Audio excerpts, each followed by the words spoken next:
Hola, muy buenas tardes. Bienvenidos a esta sesión de How to Publishing in Scientific Journal. El día de hoy nos estará acompañando Emily Ayubi, directora de estilo de la Asociación Americana de Psicología. Emily nació y fue criada en América Latina. Su formación profesional y educativa como gestora organizacional, psicóloga y editora la llevó a establecer la primera unidad de estilo APA en el 2015. Asimismo, dirigió la revisión de la séptima edición del Manual de Publicación de la Asociación Americana de Psicología y la guía concisa del estilo APA desde su publicación en octubre del 2019. Esta edición ha aparecido en diversos medios de comunicación, en publicaciones académicas y en la lista de los libros más vendidos. La apasiona asegurar la inclusión y el respeto a la competencia cultural en la comunidad académica. Asimismo, nos estará acompañando Steve Smith, editor asociado de la American Psychological Americana APA. Desde 2019 ha ocupado diversos puestos editoriales en la editorial Blackwell en Oxford, en Reino Unido, y en John Wiley Sons en Boston, Massachusetts. A lo largo de su carrera ha construido exitosos programas en publicación de libros académicos y científicos. Tiene experiencia en diversos modelos de negocios y productos. Fue miembro del equipo de investigación abierta de Wiley, donde se concentró en el lanzamiento de nuevas revistas híbridas y de acceso abierto. Con ustedes se queda Emily y Steven.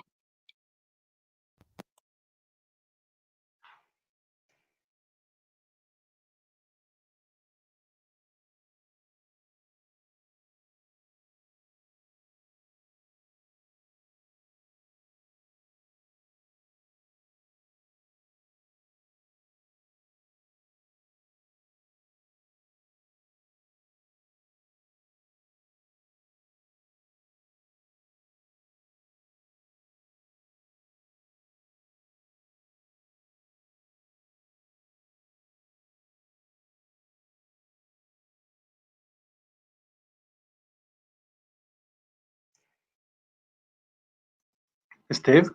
Okay, hi. Thanks. Thanks very much. So welcome to, hi and welcome to How to Publish a Journal Article. I'll be taking questions at the end. Thanks for that introduction. I'm Steve Smith and I'm the Associate Publisher at APA Journals.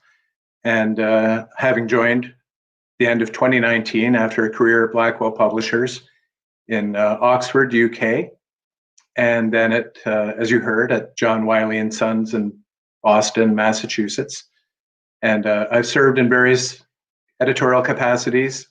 I was academic and science director at Blackwell, and then publishing director for social sciences and humanities at John Wiley and Sons. And I was delighted to make the move recently to the world of nonprofit society publishing in Washington, D.C., where I manage a portfolio of journals on behalf of the APA and its society publishing partners and executives. I just want to say, mention before going on that we will have questions at the end, so there will be some time for that.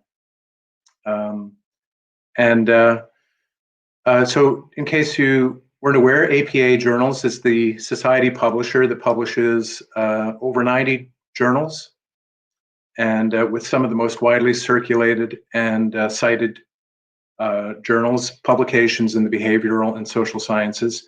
And they focus primarily on clinical, experimental, health, developmental, and social psychology. And they really focus on providing opportunities for equity, diversity, and the advancement of science and initiatives to support the work of early career psychologists. At the same time, we're really working hard to increase our open science initiatives, amongst other things, by publishing author-contributor roles, via our credit initiatives, offering open science badges, and expanding the visibility of open data sets. So in today's talk, I'll present an overview of the editorial process from initial submission to receiving final decision, and going through the various steps along the way that you'll need to take before getting your article published. I'm really excited to be part of this virtual conversation. It's certainly a topic, as you can imagine, that's very important to the APA. namely how to use the editorial process to be successful in order to get your work published. And I should mention, I'm happy to make a PDF copy of this presentation available to anyone afterwards. So let's just see if I can get this slideshow going. It doesn't seem to be moving along. There we go. Okay. Hopefully it's showing, you can see it now. So I'd like to cover 4 topics, roughly in chronological order. First, I want to give a few tips and tricks on writing a manuscript. Really, it's at risk of stating some of the obvious. And then we'll talk about submitting a manuscript to maximize your chances of success. And then we'll talk about navigating the editorial review process and some of those decision points. And we'll finish up by talking about rejection and publication and beyond. And I'm going to do this because I really want to talk about what's behind the scenes. I think that's important to best target your manuscript for the right journal, as well as understanding your decisions throughout the review process and how that can affect the outcome. Okay. So we're going to begin with writing a manuscript, tips and pointers. And so the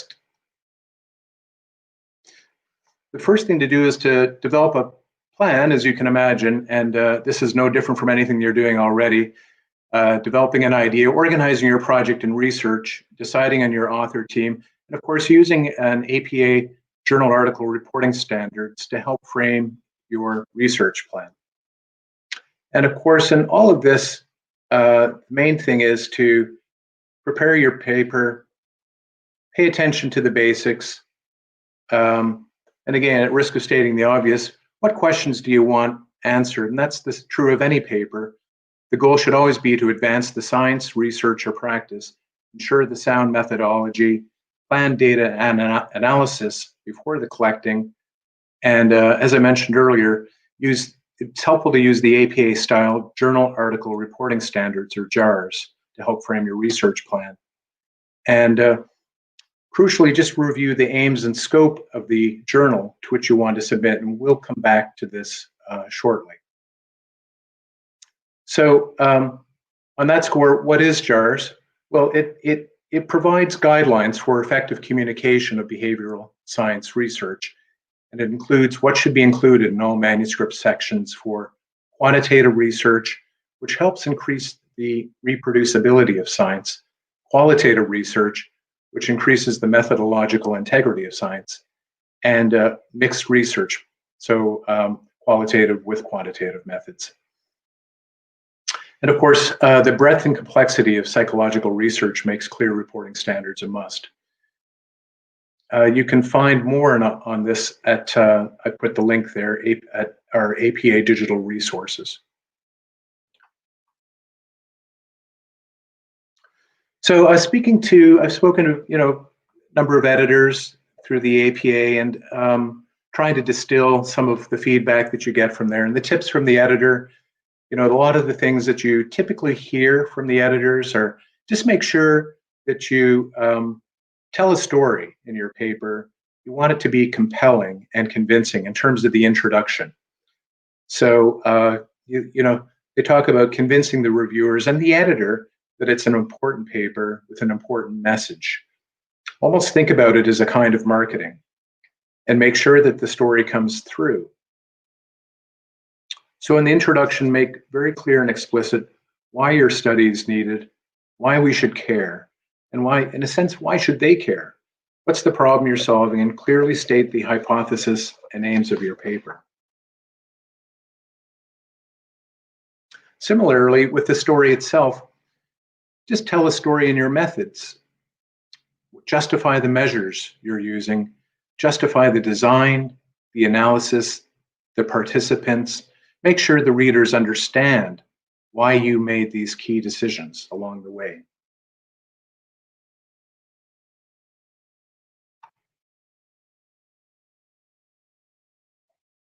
Similarly with the results. Clearly state the findings, and of course, without interpretation or gloss. That is, in the results section, just clearly state the findings. Steve, You start, yeah. I'm sorry for the interruption. There seems to be a problem with the presentation. We're not viewing it. Oh, I see. It's seeing it.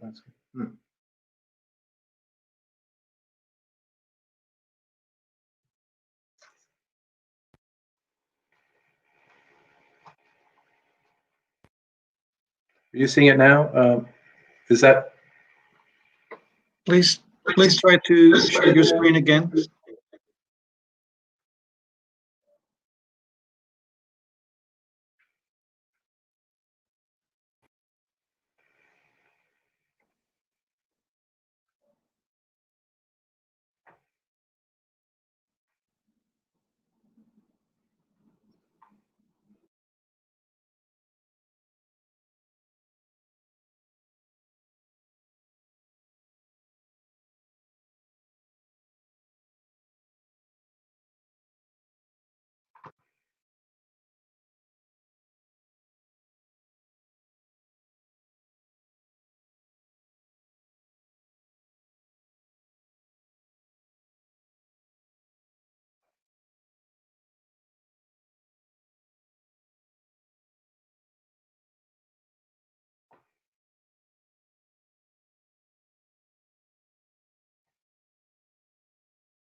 I fear that it wants going to close the program.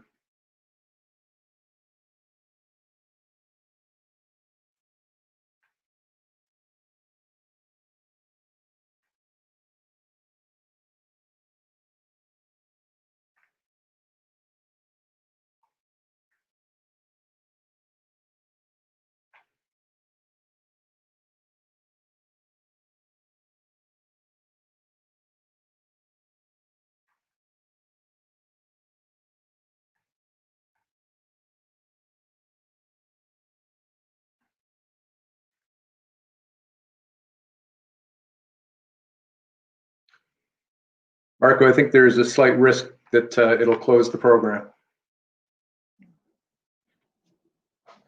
We're able to hear you, Steve, but no, not watching your screen. Okay. Let me just, I may have to just quickly log in and log out again then.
Bueno, muchas gracias. Un saludo muy cordial para todos. Soy Emily Ayubi, directora del estilo APA, y es un honor estar con ustedes y poder participar en esta semana virtual. Para empezar, algunas novedades.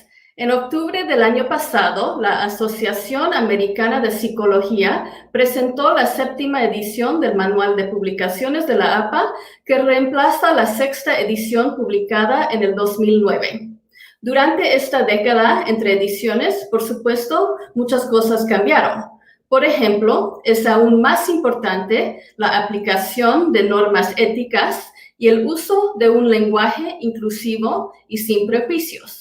La séptima edición aborda estos cambios al proporcionar mejores prácticas en escritura y publicación académica y pautas más modernas y amplias para una audiencia internacional de editores, investigadores, autores profesionales y estudiantes en varias disciplinas. Siempre estamos pendientes de los comentarios de nuestro público, sea a través de encuestas, notas por correo electrónico o por las redes sociales, comentarios en nuestro sitio de web o blog o interacciones en conferencias como esta. Para la séptima edición revisamos más de 30,000 mensajes y otros datos acumulados desde la publicación de la sexta edición. Formamos un equipo de expertos en el estilo APA y consultamos con diversos expertos. Por ejemplo, con los comités de idiomas libres de sesgos de la APA, el Comité de Estándares de Informes para la Investigación Cuantitativa y un comité para informar nuestros primeros estándares de informes de métodos cualitativos y mixtos. El resultado fue la publicación del manual en todo color, incluyendo esta nueva versión en espiral con pestañas. También es más fácil de navegar con más secciones numeradas y con más de 100 nuevos ejemplos de referencia que cubren publicaciones periódicas, libros, medios audiovisuales, redes sociales, páginas web y sitios web y recursos legales. Incluimos más de 40 nuevas tablas y figuras de muestra y documentos de muestra para autores profesionales y escritores estudiantiles. El manual ha sido completamente revisado y actualizado para reflejar las mejores prácticas en cuanto a la escritura y la publicación ética, incluyendo cómo garantizar el nivel apropiado de citas, cómo evitar el plagio y el autoplagio y cómo navegar por el proceso de publicación. Y me complace informarles que el editorial Manual Moderno publicará la versión en español en el 2021. Bueno, ¿qué es el estilo APA y por qué es importante? El estilo APA es un conjunto de pautas para una comunicación académica clara y precisa que ayuda a los autores, tanto nuevos como expertos, a alcanzar la excelencia en la escritura.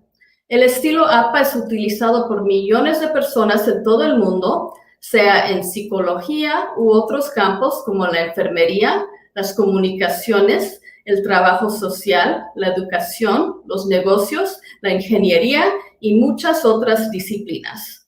El estilo APA proporciona una base para la comunicación académica efectiva porque ayuda a los escritores a presentar sus ideas de manera clara, concisa y organizada. Cuando el estilo se aplica de una manera consistente, las ideas fluyen lógicamente, las personas son descritas usando un lenguaje que afirma su valor, las fuentes se acreditan adecuadamente, las referencias se organizan de forma previsible y las tablas y figuras presentan los datos de una manera coherente. Muchas de nuestras recomendaciones son para todos y se pueden aplicar a cualquier campo de estudio y adaptarlas a otros idiomas, normas culturales o disciplinas. En fin, es importante enfatizar que las referencias y citas forman una gran parte del estilo APA, pero el estilo APA se trata de mucho más que las referencias. Y para mí, uno de los cambios de mayor importancia es el nuevo capítulo dedicado al lenguaje sin sesgos. Este capítulo ofrece una guía para utilizar un lenguaje respetuoso e inclusivo sobre personas en áreas que incluyen edad, discapacidad, género, participación en investigación, identidad racial o étnica, orientación sexual, nivel socioeconómico e interseccionalidad. Y es crítico porque la APA se ocupa del bienestar de los seres humanos y esta guía enfatiza la necesidad de hablar sobre todas las personas con inclusión y respeto. Los autores que usan el estilo APA, o en mi opinión, cualquier estilo de escritura, deben dedicarse a evitar perpetuar creencias perjudiciales o actitudes degradantes. Del mismo modo que uno aprende a verificar su ortografía y gramática, también uno debe asegurarse de afirmar la dignidad de las personas ajenas. Y otro cambio muy importante en esta edición se trata de la accesibilidad, que es una prioridad para la APA. Con esta edición no solo nos enfocamos en la accesibilidad del formato del libro y en la presentación del contenido, pero también en la accesibilidad de las pautas mismas. En esta edición incluimos pautas que admiten la accesibilidad para todos los usuarios, incluidas el uso de color, referencias, citas en texto y formatos de encabezado simplificados, así como opciones de fuentes adicionales. Y además de atenerse a las normas específicas de redacción y publicación, los autores de investigaciones académicas también deben seguir normas éticas. Como se presentan en el manual, las investigaciones se consideran completas al compartir los resultados con la comunidad científica. A pesar de que los investigadores puedan publicar artículos en sitios de colaboración académica o servidores de preimpresión o puedan compartirlos de manera informal, la forma más aceptada de la comunicación académica formal sigue siendo el artículo publicado en una revista científica revisada por pares. Y nuestros estándares editoriales incluyen principios éticos, legales y profesionales que subyacen a toda investigación y escritura académica. Estas normas están diseñadas para asegurar la exactitud de los hallazgos científicos, proteger los derechos y el bienestar de los participantes y proteger los derechos de la propiedad intelectual. Y también se debe evitar el plagio y el autoplagio. El plagio es el acto de presentar las palabras, ideas o imágenes de otros como propias y le niega a los autores originales el crédito debido. Los autores que intentan publicar obras plagiadas se enfrentan al rechazo de la publicación y a otras consecuencias profesionales. Y el autoplagio es el acto de presentar como original una obra propia previamente publicada y engaña a los lectores e infla falsamente el número de publicaciones sobre un tema y tampoco es ético. Cada reporte debe representar una contribución original y debe incluir las citas apropiadas del trabajo de otros y de uno mismo. Y la esencia de la ética en todos los reportes científicos es que los autores reporten los métodos y resultados de sus estudios de manera completa y precisa. Los autores no deben falsificar datos, modificar los resultados para apoyar una teoría o hipótesis o omitir observaciones problemáticas en el reporte. ¿Y qué significa omitir observaciones problemáticas? Bueno, eso incluye no informar selectivamente sobre estudios que contrasten con los resultados obtenidos en el estudio actual o excluir selectivamente participantes u otros datos a fin de alcanzar los resultados deseados. Y según el Código de Ética de la APA, los autores también tienen que retener sus datos y compartirlos con aquellos solicitantes cualificados para su verificación mediante un nuevo análisis, asegurándose de proteger la confidencialidad de los participantes. Esto puede ocurrir durante la revisión y o después de la publicación. Y invitamos a nuestros autores que publiquen en una revista científica de la APA a compartir sus datos en el portal Ciencia Abierta de la APA. Adicionalmente, el Centro de Ciencia Abierta ofrece insignias de ciencia abierta por el intercambio abierto de datos originales, materiales y el análisis de datos utilizados por los investigadores. Y finalmente, el manual incluye una lista para el cumplimiento ético para verificar si ha obtenido permiso por escrito para utilizar instrumentos, procedimientos o datos que otros investigadores podrían considerar suyos.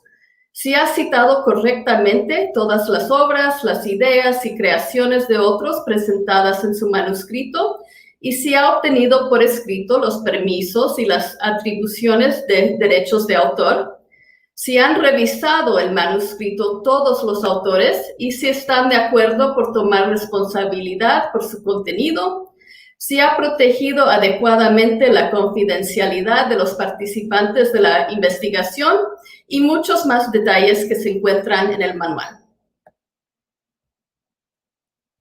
Y aquí tenemos unas muestras del manual en todo color, pero es importante aclarar, por razones de accesibilidad, el uso de color es secundario.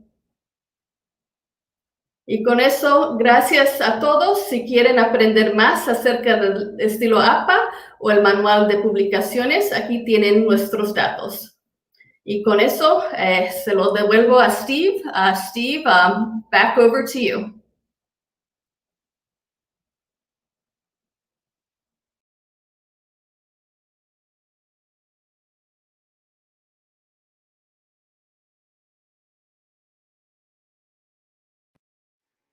So hopefully you can see my screen now. And we'll just take over from roughly where we left off, which is really, I was just saying it's really important to tell that when you're submitting, just tell a story that'll convince the editor and the reviewers that your paper's adding to the literature, and keep the aims and scope in mind. So we'll just talk a little bit about how to submit a manuscript. And one of the most important things you can do to maximize your success is to make sure the journal is a good fit for your paper. So first, identify your main reasons for publishing. Then get to know a journal before you submit to it. And in particular, in that score, just always read the journal editorial description statements, the aims and scope that best fit your manuscript. And then also read the instructions to authors, and this is sometimes called the ITA, very carefully. And then the other thing you can do is read the journal sample articles and the open access introductions, because they can serve as a source of information for the scope, the topics of interest, and the article style, and really what matters to the journal. And certainly for all of the journals we publish at APA, we make a number of sample articles freely available so that people can get a sense of that. So on that score, so even if you're an experienced researcher who has published a number of things and you're coming back to a journal, remember that if the editors have changed, and they do change about every 5 years, you should not assume that you're in the right place. Incoming editors revise the aims and scope, so the vision and strategy of a journal may have changed in the meantime. With that in mind, best check the journal descriptions carefully to make sure the article still fits. And although a good starting point is to look at past publications, either yours or other authors, just bear in mind that the focus may have shifted slightly or substantially in some cases. Another consideration, who reads it, but also the time frame, right? So if you're coming up for a review or for promotion and you want to get a paper in, it's useful to look at the lag time for that journal and what maximizes your success based on your time frames. Having said that, I know for some journals it can be difficult to identify the lag time, the length of time from submission to publication. But an email to an editor can usually help determine the lag time. So we try to publish that information to make it available to people. Of course, another important consideration related to this is that most of our journals do offer online first, which means that the lag time is often less important because accepted articles are published online, complete with a DOI, often long before they appear in print. But you can always email the editor for guidance, although I do recommend you do it judiciously and generally only for questions of fit. And why not whether the paper is competitive? Well, it's hard, although the editor wants to be helpful, it's hard for them to do that without actually seeing the paper, and it's hard to do that, obviously, unless you've submitted the paper itself. So let's take an example. Here's Psychiatric Rehabilitation Journal, and you can see from the description, the journal gives priority to impactful research that is directly relevant to the development, administration, and delivery of psychiatric rehabilitation services. Well, you know, if you send an article on pharmacological research that doesn't have any relevance to psychiatric rehab, even if the paper is spectacular, it isn't a good fit, and it couldn't be accepted, and it would likely be a desk reject. So, here's another example: scholarship of teaching and learning in psychology, and here they focus on teacher reviews of current research or research designed to improve teaching and learning outcomes. Again, read the description and maximize the fit for the journal. In terms of submission tips, you know, once you find your voice and you've started writing, it's really important just to be clear about the expectations of the journal to which you target your manuscript. All journals have specific page lengths, font and margin sizes, style criteria. It's pedantic, but it's important you follow those rules. They comment on spelling, grammar, sentence structure, organizational flow, and other points in your manuscript that you may not even notice. Some journals even have rating scales and specific criteria for reviewers. They may include, for example, the clarity of presentation, the manuscript's relevance for the field and to the field, and whether the paper makes a significant contribution to existing knowledge. Most journals will ask reviewers to judge whether the paper is conceptually sound, and for research articles, whether they are empirically sound and rigorous. So it's always good practice to ask at least one or two colleagues who have been successful at publishing to review your manuscript and give feedback prior to submitting it to a journal. Once you've done all these things and you've submitted your paper, just sit back and wait. And the main thing, though, I'm just trying to point out here is you just want to make sure your paper, your science and your research is being judged and not being held up because of these sort of superfluous details. Otherwise, let's talk about the peer review process itself. Once you've decided to submit your paper, you're going to be brought to probably an online submission and editorial platform. For example, this is what it might look like at the APA when you go into a journal page to register and upload your beautiful paper for the first line to the online submission system. And the initial registration and login site might look like this.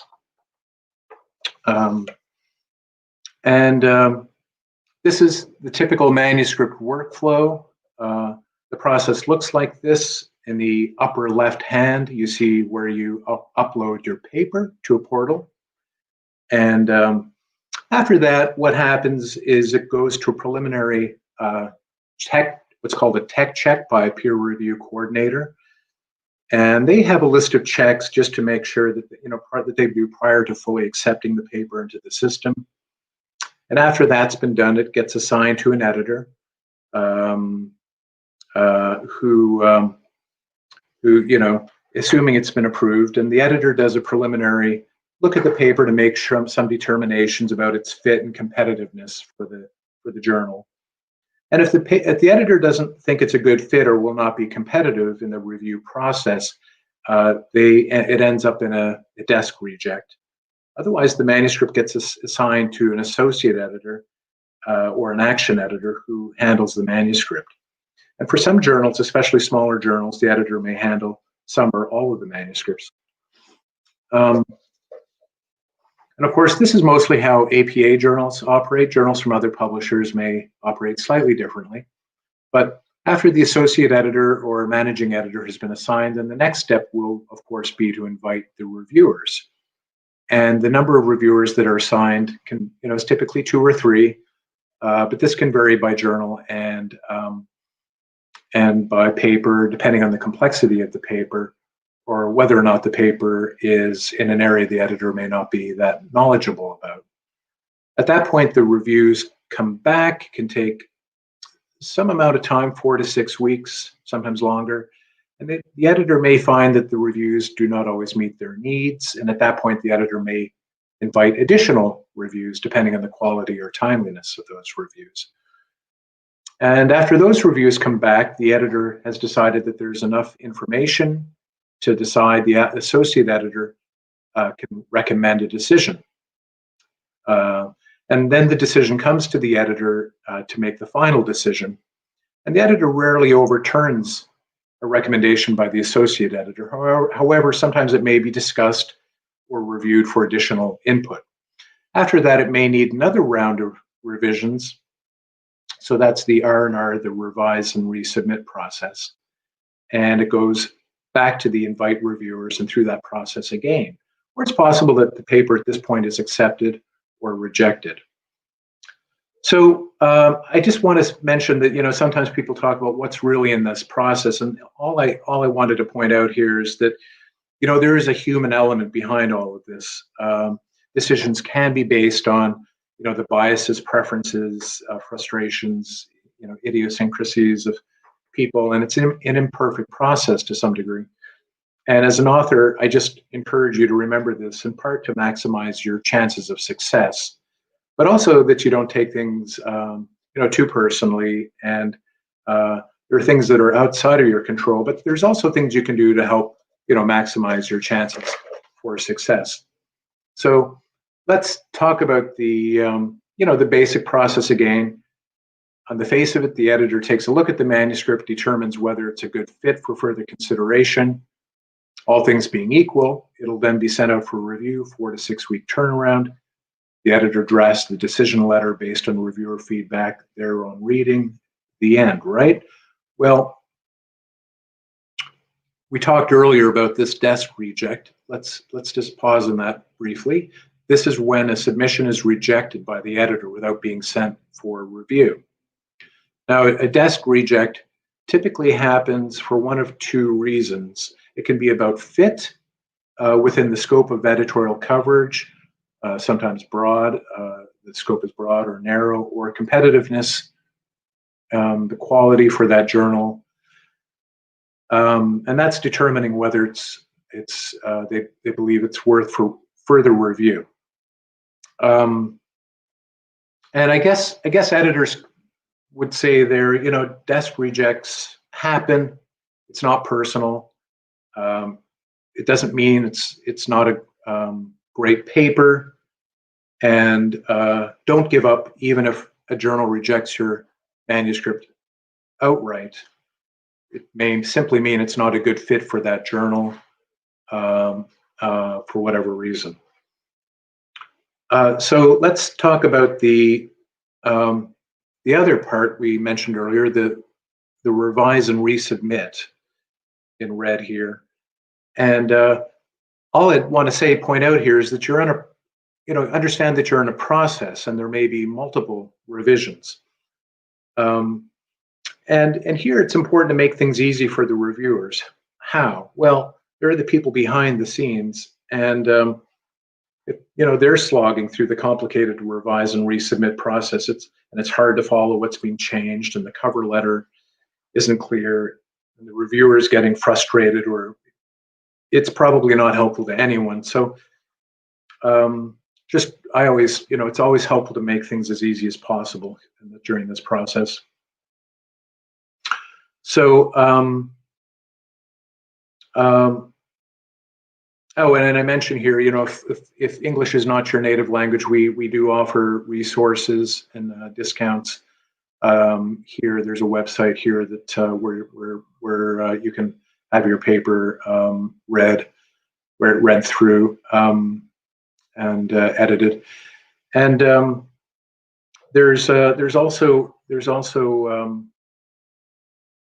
You know, you can ask questions along the way too if the feedback isn't clear, and you certainly don't have to agree with everything the reviewer says. And finally, I guess it's good to have someone else read and revise the resubmit letter too for tone and clarity. So it's good to solicit input from others along the way. I guess in all of this, it's just useful to remember that the review process is there to help improve the paper, and that improves the science, the research, improves the writing, even though it can be frustrating at times, for sure. So let's talk finally about rejection or publication. Your paper has been through this entire process, and finally, maybe several rounds of revisions. The associate editor has made a recommendation to the editor. The editor makes a final decision. And despite some variation, there are fairly standard categories that most journals use when assessing articles for publication. The categories range from accept with minor revisions, also called conditionally accept with major revisions, revise and resubmit, and that's really the most common category. And then the decision that we all want to see is accepted for publication, but this is very rare on initial submission and generally occurs after 2 or 3 iterations of the same article. Perhaps the most difficult decision to face as an author occurs when a manuscript is rejected by a journal. And in these instances, it's important to remember that it happens to every author at some point in their careers. Remember, editors are tasked as the arbiters, or they remind me that they're tasked with serving as the arbiters of science for their journals. And there's only so much room to publish. All of our journals have page limits, budgets, and so forth. And so if a manuscript is outright rejected by a journal, it cannot be resubmitted to the same journal unless by invitation. But don't despair. When rejected, the manuscript will be returned with the peer review attached, so you can make substantial changes and improve the paper, and then submit it to another journal, of course. And at these times, it can be helpful to have a colleague read this manuscript and peer reviewer's comments to obtain an objective perspective regarding the paper. And you then have the option of revising the paper and, as I say, submitting it to another journal. And there are so many excellent journals out there. There's almost always the case that there's one that's going to be excited to receive the paper. And of course, as we said earlier, it's all about fit. And on that score, I'm sometimes asked, can you appeal an editor's decision? And yes, you can appeal a decision at any stage or query that. And here's the APA process for appeals. If your manuscript is rejected, and if you believe a pertinent point was overlooked or misunderstood by the reviewers, you certainly may appeal the editorial decision by contacting the editor responsible for the journal.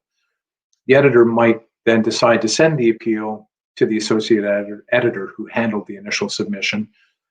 And if you're not satisfied with the response, the next step in the APA process is to contact the editor, or myself as the associate publisher. I might then get in touch with the chief editorial advisor, the CEA, who might review the process to determine whether the process itself and comment on that. It could also then go up to the Publications and Communication Board. But that's pretty rare. I think only a couple of times in the last 20 years has it gone that far up. And generally, I'd say weigh the pros and cons of an appeal. Really, an outside ethics advisor will evaluate the process, not the content. Evaluate the process for its objectivity. And generally, I'd say learn what you can, shake it off, and move on.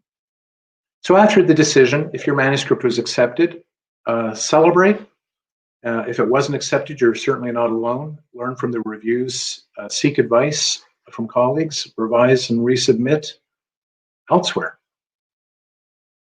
And then on this score, I think all editors, if they were here today of journals, would say, well, now that you're a published author, what next? And you can, of course, start your next article, rinse and repeat, as they say. But also, I think a lot of editors want the authors to pay it forward, become a reviewer. So you can sign up to become a reviewer and get tips on reviewing at our website. And if you're interested, it's certainly vital to the publications process. And as a reviewer, you can gain valuable publishing experience and connect to experts.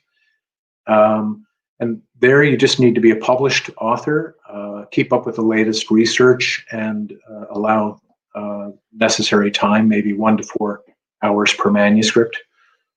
Otherwise, you can contact the editor of a specific journal via email on the journal homepage and ask about getting matched with a more experienced reviewer to do a co-review and learn about the process. And that's the APA Reviewer Mentorship Program. And you can see some of the information there, and that's also included in our resource page. And there are, lots of benefits to reviewing. You get advanced psychological science, a first read of the new research, learn more about research design and statistical methods. You can, of course, improve your own writing, see how other reviewers review.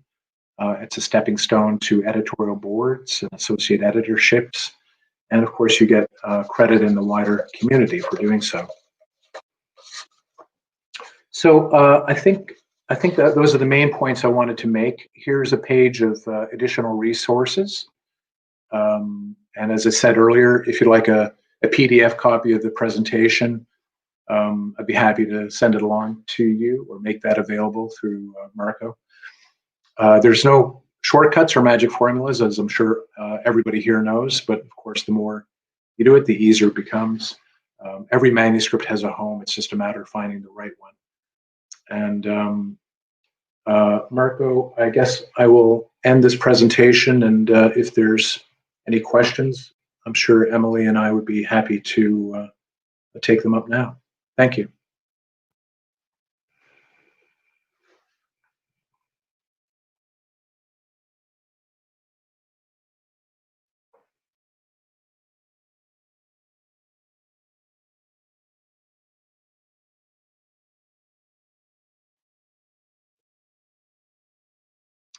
Okay.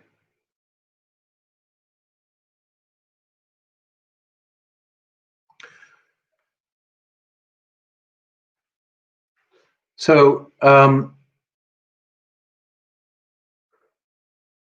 there's a general question about social journals to publish. Is that a question about social psychology or sociology journals in which to publish? There's quite a wide range in that area. We certainly publish journals in social psychology, and I'd be happy to if you'd like to send me a copy of your paper afterwards, I'd be happy to take a look at it and make a specific recommendation, if that would be helpful. Okay, and here's a question about, besides inclusive language, what changes does the 7th edition of the APA publication manual bring? So I'm happy to briefly cover that.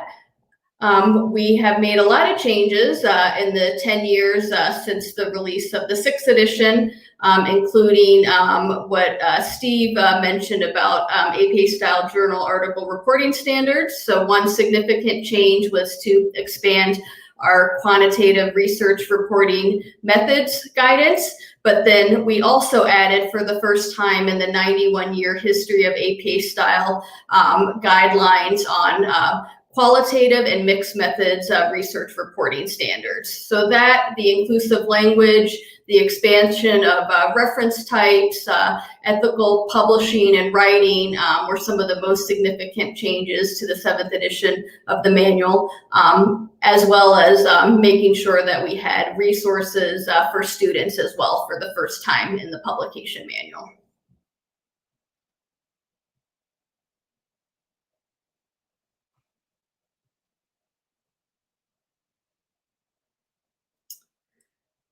We also have another APA style question about whether there's an abbreviated guide, and I'm happy to answer positively. We do have an abridged version of the publication manual for students, although the parent publication manual does include guidelines for student papers. We have also published a student version called the Concise Guide to APA Style, which was released in December of 2019. So that is currently available in English, but I also wanted to mention that both the publication manual and likely the Concise Guide to APA Style will also be translated into Spanish.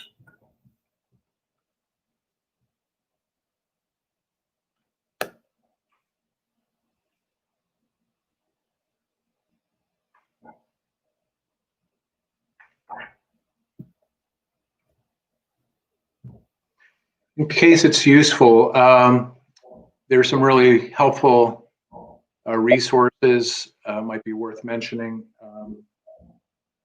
APA publishing resource on one of the slides I mentioned the APA Journals Publishing Resource Center, and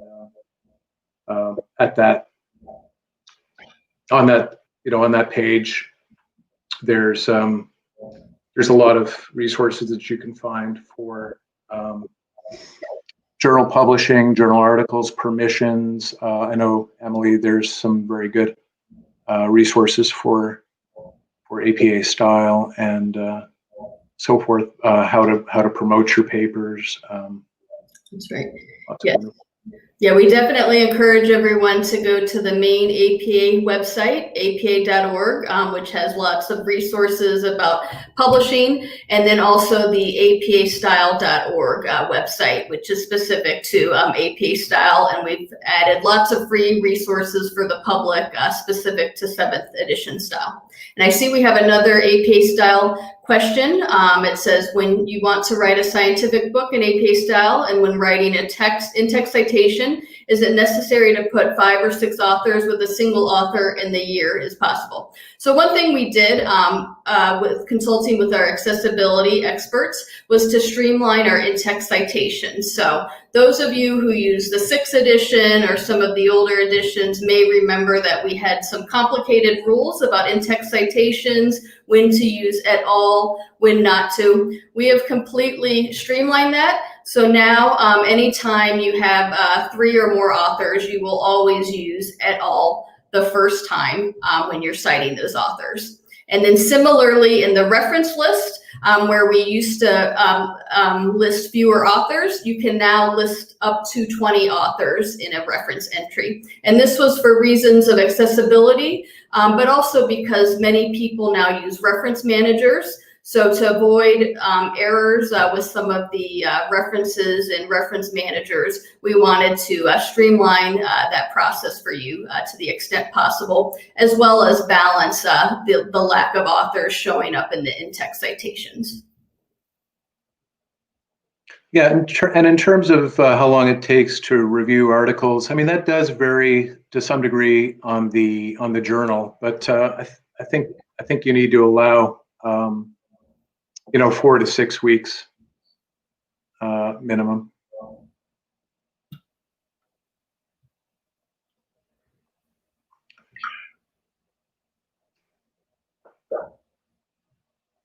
And then Steve, I think we have another one about how can authors minimize or avoid rejections with the journal article publication process. Yeah, I mean, so some of the items I was mentioning earlier on is, obviously try to make sure, make sure your article is a good fit initially with the journal, and so there's a number of pointers in my presentation about that, and also that it's competitive at the outset in terms of the research and so forth, and then so those are important things, and then having colleagues who have been successful review your paper before it gets submitted to make sure it makes a significant contribution to the field. I think those are three key steps. It'll be evaluated for that that latter point once it goes out for review. That's a more in-depth evaluation. Just if I can back up for a second, some of the reviewing I think has been a little slower as a result of COVID. So, I think there have been a little bit some delays, just especially earlier on during the pandemic, when there was a lot of upheaval. But I think things have been moving along much more quickly now. So. And then I just have one clarification requested in Spanish. So I'll just say, para las citas con 5 o 6 autores, no es necesario poner los 5 o 6 autores, se pone el primer autor y luego con la abreviación et al. Y el año. Pero en la lista de referencias sí se ponen todos los autores hasta, con la cantidad máxima son de 20 autores en la lista de referencias, pero en las citas solo se pone el primer autor.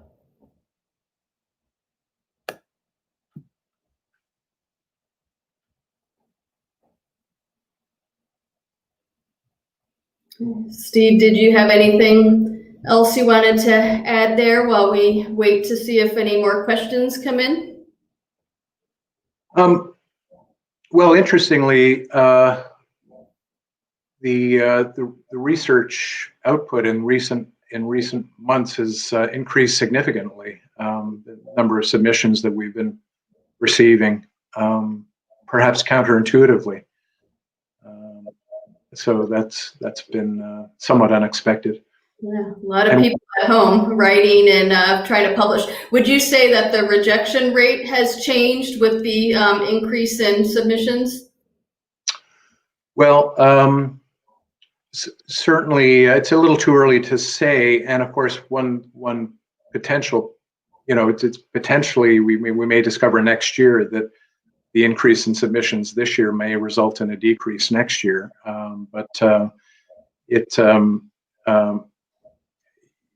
It's quite possible, that's right, that there may be an increase in the number of the rejection rate this year as a result of I think we've averaged something like at least a 25% increase in submissions across the board.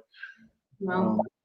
So it's been quite significant. And in some cases we've, to answer somebody's question, we've actually quite significantly expedited the output of journals because there have been a number of special issues devoted to the pandemic and COVID research. So we've expedited the reviewing process in order to publish some of the research more quickly because of its relevance.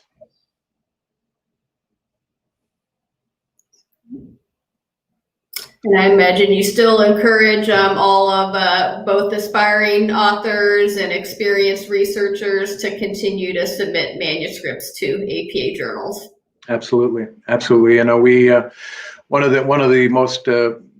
the journals I work on that I'm most excited about and most enjoy is TPS, and it's translational psychological research, and it's a journal that's devoted to supporting the work of graduate students working alongside psychology researchers.